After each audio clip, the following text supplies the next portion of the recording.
Hello guys, कैसे हैं आप सब। आशा करती हूँ सब अच्छे होंगे, मस्त होंगे। तो जैसे कि आपको पता है कि हमने राजस्थान माध्यमिक शिक्षा बोर्ड की जो कला संस्कृति की 10th क्लास की पुस्तक है वो हमने स्टार्ट कर रखी है। तो उसी में हमने जो राजस्थान के गोहिल वंश है मेवाड़ का वो हमने शुरू कर रखा था। तो उसी में आज हम आगे वाला जो टॉपिक है महाराणा प्रताप वाला, तो वो स्टार्ट करने वाला। तो जैसे कि हमने मेवाड़ के गोहिल वंश में हमने राणा उदय सिंह तक का कवर कर लिया था। तो आज हमारा जो टॉपिक रहेगा वो है महाराणा प्रताप। तो महाराणा प्रताप में जो इनका जो टाइम पीरियड है, जैसे कि आपको सबको पता है कि महाराणा प्रताप का जो टाइम पीरियड है वो 1572 से लेके 1597 ईस्वी तक है ना। तो इनका जो टाइम पीरियड है वो काफ़ी इम्पोर्टेंट है। तो जैसे इनका जन्म कुंभलगढ़ में हुआ था 9 मई, यानी कि 9 मई 1540 में कुंभलगढ़ में जन्मे प्रताप 1572 में मेवाड़ के शासक बने। तो 72 में इनका राज्याभिषेक हो गया था और इनका जन्म जो है 9 मई 1540 में, सभी को पता है। तो ये शासक कब बने थे? 1572 में। इनकी जो एग्जैक्ट डेट है ना, शासक बने थे 1572, तो ये बने थे 28 फरवरी। तो 28 फरवरी को 28 फेब यानी कि 28 फेब 1572 को ये शासक बने थे। और जैसे कि इनकी आयु भी पूछ ली जाती है कि जैसे मृत्यु के समय कितनी थी या फिर ये शासक बने तब कितनी इनकी आयु थी। तो ये जब मेवाड़ की गद्दी पर जब ये बैठे थे तो इनकी आयु थी 32 वर्ष की आयु में तभी। और ये भी पूछ सकते हैं कि जैसे कि उदय सिंह की मृत्यु के समय महाराणा प्रताप की आयु कितनी थी, तो इनकी आयु तब भी 32 वर्ष ही थी। तो आपको ये ध्यान रखना है। एक दो बातें ये, जैसे कि ये मेवाड़ के सिंहासन पर कितने वर्ष तक शासन किया इन्होंने, तो ये भी ध्यान रखना है कि इन्होंने 25 वर्ष तक ही शासन किया है। तो चले आगे देखते हैं कि 9 मई 1540 का इनका जन्म हुआ था। कुंभलगढ़ में जन्मे प्रताप 1572 मेवाड़ के शासक बने। महाराणा उदय सिंह ने जगमाल को अपना उत्तराधिकारी, नहीं, जगमाल जो एक दूसरी माँ का पुत्र था, बड़ा तो ये बड़ा ही नहीं था, लेकिन इसको ही शासक बनाया गया। लेकिन फिर क्या हुआ, जो यहाँ के सरदार थे उन्होंने इसको हटा दिया था और फिर हम महाराणा प्रताप को ही शासक की गद्दी पर बिठा दिया था। मगर सरदारों ने उसे स्वीकार नहीं किया, प्रताप को गद्दी पर बिठा दिया। इसी समय दिल्ली पर बादशाह अकबर का शासन था। प्रताप के सामने दो मार्ग थे, या तो वह अकबर की अधीनता स्वीकार कर सुविधापूर्ण जीवन बिताया या फिर अपना स्वतंत्र अस्तित्व अपने और अपने देश की प्रतिष्ठा बनाए रख।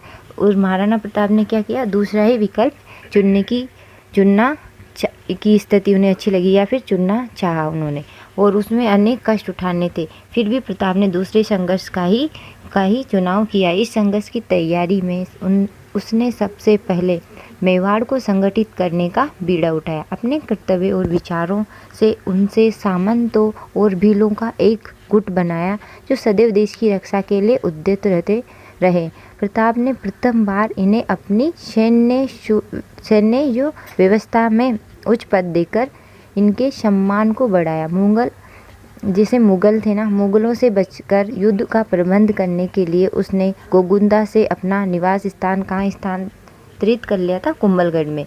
अकबर किसी भी तरह से मेवाड़ को अपने अधीन करना चाहता था, उसको किसी भी हालत में मेवाड़।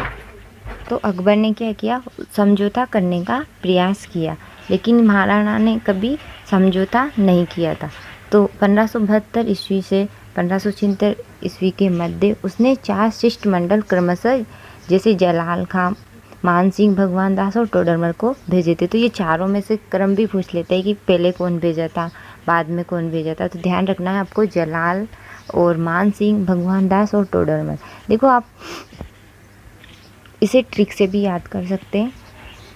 जैसे कि ट्रिक में बता देती हूँ आपको, जमा भाटो, तो ज मा भा और टो।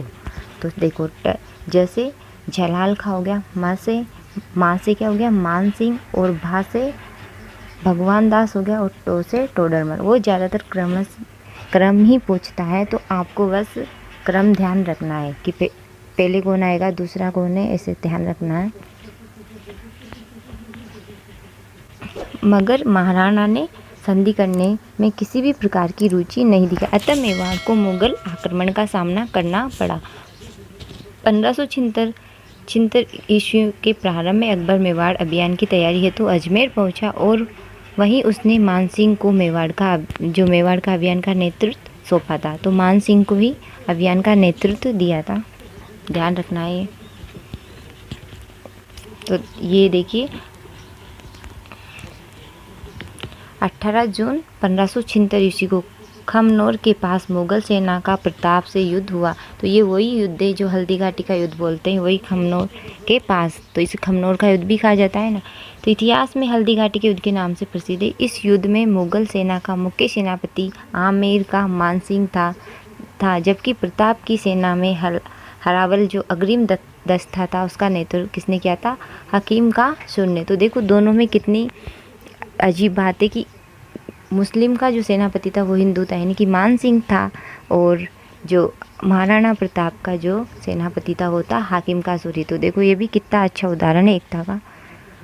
युद्ध में प्रताप के जीवन को संकट में देखकर झालाविदा ने प्रताप का मुकुट धारण किया था। तो ये झालाविदा भी ध्यान रखना है आपको, मुकुट धारण करके युद्ध किया था और प्रताप को युद्ध भूमि से क्या किया? दूर भेज दिया। ये युद्ध निर्णायक रहा। इस युद्ध को अबुल फजल ने खमनोर का युद्ध और बदायूं ने किसका? घोगुंदा का युद्ध, और जेम्स टोड ने हल्दी घाटी का युद्ध कहा है। तो तीनों का ही कोटेशन ध्यान रखना है। देखिए अब अबुल फजल ने क्या कहा है? खमनोर का युद्ध क्या है, और बदायूं ने घोगुंदा का युद्ध, और जेम्स टोड ने हल्दी घाटी का युद्ध क्या है। तीनों का ही कोटेशन बहुत इंपॉर्टेंट है, पूछा भी जा चुका है।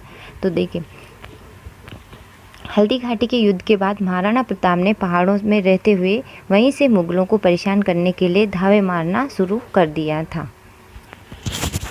तो देखिए 1576 से लेके 1585 तक क्या हुआ? अकबर ने मेवाड़ पर अधिकार करने के लिए अनेक अभियान भेजे, किंतु अधिक सफलता नहीं मिली, यानी कि उसे सफलता नहीं मिली थी। उसके बाद देखिए इस कालखंड में दो महत्वपूर्ण घटनाएं घटी। तो महाराणा प्रताप के पुत्र अमर सिंह ने 1580 में अचानक शेरपुर के मुगल शिविर पर आक्रमण कर जो ये अब्दुल रहीम खान है ना, खानका के परिवार की महिलाओं को बंदी बना लिया। इस संपूर्ण घटनाक्रम की जानकारी मिलने पर प्रताप ने मुगल महिलाओं को ससम्मान सुरक्षित भिजवाने का आदेश भी दिए थे। नारी सम्मान की भारतीय परंपरा का ये अनुपम उदाहरण भी रहा है। देखिए 1582 में दिवेर की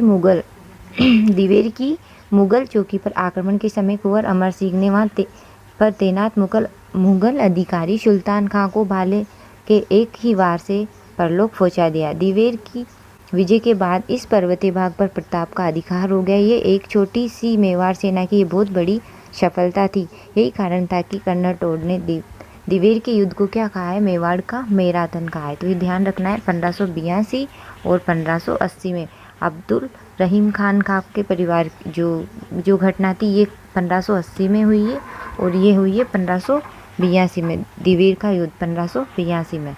तो ध्यान रखना है। 1585 ईस्वी के बाद अकबर मेवाड़ की तरफ से अकबर ने क्या किया? मेवाड़ की तरफ कोई अभियान नहीं भेजे। 1585 से 1597 ईस्वी के बीच प्रताप ने चित्तौड़ पर भांडलगढ़ को छोड़कर शेष राज्य पर पुनः अधिकार कर लिया। चावंड को अपनी राजधानी बनाया और राज्य में सुव्यवस्था स्थापित की। और चावंड को राजधानी कब बनाई, ये भी क्वेश्चन आ चुका है, तो इसकी डेट ध्यान रखनी है। 1585 में इसने चावंड को अपनी राजधानी बनाया था महाराणा प्रताप ने, और 28 वर्ष तक ये राजधानी रही है मेवाड़ की। चावंड जो 28 वर्ष तक राजधानी रही है, ये भी आपको ध्यान रखना है। और 19 जनवरी 1597 को प्रताप की मृत्यु हो गई। तो ये भी ध्यान रखना है। प्रताप की मृत्यु कब हुई थी? 19 जनवरी 1597 को। और चावंड के पास बारडोली नामक गांव में प्रताप की अंतिम संस्कार किया था। तो बारडोली में अंतिम संस्कार हुआ है। प्रताप के संबंध में कर्नल टोड लिखते हैं कि देखिए कर्नल टोड क्या लिखते हैं। कर्नल टोड का जो कोटेशन है इम्पोर्टेंट है और ध्यान रखना है, आपको पूछा भी जा सकता है। आल्पस पर्वत के समान अरावली में कोई भी ऐसी घाटी नहीं है जो प्रताप के किसी न किसी वीर कार्य, उज्ज्वल विजय या उससे अधिक कीर्ति युक्त पराजय से पवित्र न हुई हो। हल्दी घाटी मेवाड़ की थर्मोपल्ली और दिवेर मेवाड़ का मैराथन है। तो मेवाड़ की थर्मोपल्ली यानी कि हल्दी घाटी को थर्मोपल्ली कहा है कर्नल टोड ने, ये भी ध्यान रखना है आपको। और मेवाड़ के जो दिवेर के युद्ध को मेवाड़ का मैराथन कहा है, तो ये भी ध्यान रखना है। और कर्नल टोड का जो एक कोटेशन है, अल्पस पर्वत के समान अरावली में कोई भी ऐसी घटना नहीं है जो प्रताप के किसी न किसी वीर कार्य, उज्जवल विजय या उससे अधिक कीर्ति युक्त पराजय से पवित्र नहीं हुई हो। तो ये बहुत इम्पोर्टेंट है, ध्यान रखना है ना। चलो नीचे नेक्स्ट देखते हैं। नेक्स्ट राणा अमर सिंह। तो प्रताप का कंप्लीट हो गया, अब राणा अमर सिंह का देखते हैं। इनका जो टाइम पीरियड है 1597 से लेके 1620 ईस्वी तक। तो अमर सिंह 1597 ईस्वी से मेवाड़ का शासक बना। शासक बनने के उपरांत उसे मुगल आक्रमणों का सामना करना पड़ा और 1613 ईस्वी में जहांगीर स्वयं अजमेर पहुंचा और शाहजादा खुर्रम यानी शाहजहाँ खुर्रम का जो शाहजादा को खुर्रम कहा जाता है को मेवाड़ अभियान का नेतृत्व सौंपा। उसने मेवाड़ में लूटमार एवं आगजनी द्वारा संकट की स्थिति उत्पन्न कर दी। मेवाड़ के सामंत युद्धों से ऊब गए थे एवं उनकी जागीरें वीरान हो गई थी, क्योंकि जब से महाराणा प्रताप शासक बने तब से ही उन्होंने इनके मुगलों का सामना करना पड़ा। अब उनका ये अमर सिंह इतना हिम्मत नहीं थी उसको कि महाराणा प्रताप की तरह ही लड़ता रहे, तो उसने क्या वो भी थक गया था और वहाँ की जो जनता भी वो भी क्या परेशान हो गई थी, कहाँ तक युद्ध करे इतने टाइम से। तो मेवाड़ के सामंत वहाँ के जो सामंत थे वो भी बहुत ही पूरी ज़िंदगी तो युद्धों में निकल गए, तो वो भी अब बहुत थक से गए थे ना। तो उनकी जागीरें भी वीरान हो गई थी। अतः उन्होंने कुंवर कर्ण सिंह को अपने पक्ष में कर राणा पर मुगलों से संधि करने का दबाव डाला। सरदारों के दबाव के कारण अमर सिंह को झुकना पड़ा और मुगलों से संधि की स्वीकृति देनी पड़ी। और देखिए फरवरी 1615 मोस्ट इम्पोर्टेंट है कि मेवाड़ और मुगल संधि कब हुई थी, तो ये डेट मोस्ट इम्पोर्टेंट है आपके लिए। 1615 ध्यान रखना है। 1615 ईस्वी में मेवाड़ मुगल संधि हुई। चित्तौड़ पुनः मेवाड़ को लौटा दिया गया मगर उसकी मरम्मत नहीं की जा सकती थी। इस प्रकार विगत 90 वर्षों से चले आ रहे मेवाड़ मुगल संघर्ष का अंत हुआ। राणा अमर सिंह अपने इस कार्य से स्वयं खुश न था और उसने स्वयं को राज कार्य से विरक्त कर लिया। जहांगीर के जीवन की ये एक बड़ी सफलता भी मानी जाती है। यानी कि ये भी ध्यान रखना है कि किस शासक के समय हुई, मुगल काल का, मुगल कौन शासक था और ये जो टाइम पीरियड है वो भी ध्यान रखना है 1615 ईस्वी में। अब हमारा नेक्स्ट शासक है मेवाड़ का ही महाराणा राज सिंह। तो ये भी बहुत इंपॉर्टेंट है, राज सिंह भी। तो इनका टाइम पीरियड है 1652 से 80 यानी कि 1680 ईस्वी। राज सिंह ने शासक बनते ही चित्तौड़ की मरम्मत के कार्य को पूरा किया। तो ये भी ध्यान रखना है, पूछ सकता है कि चित्तौड़ का मरम्मत का कार्य किस शासक के समय हुआ, तो महाराणा राज सिंह के समय है ना करने का निश्चय किया। लेकिन मुगल सम्राट ने इसे 1615 ईस्वी की मेवाड़ और मुगल संधि की शर्तों के प्रतिकूल मानते हुए चित्तौड़ दुर्ग को ढहाने के लिए 30,000 सेना के साथ सादुल्ला खां को भेजा। यानी कि उसने करना चाहा लेकिन इन्होंने नहीं करने दिया, है ना। फिर राज सिंह ने मुगलों से संघर्ष करना उचित न समझकर अपनी सेना को वहां से हटा लिया। मुगल सेना कंगूरे एवं बुर्ज गिराकर लौट गई और 1658 ईस्वी में मुगल शाहजादों ने उत्तराधिकारी का युद्ध छिड़ा, मगर महाराणा किसी भी पक्ष का समर्थन नहीं करना चाहता था। अतः महाराणा टालमटोल करता रहा। जब औरंगजेब दिल्ली का शासक बना, यानी कि उस टाइम पे औरंगजेब था दिल्ली का शासक, तो यानी कि वो बन गया था, तो प्रारंभ में तो उसके संबंध राज सिंह से अच्छे थे।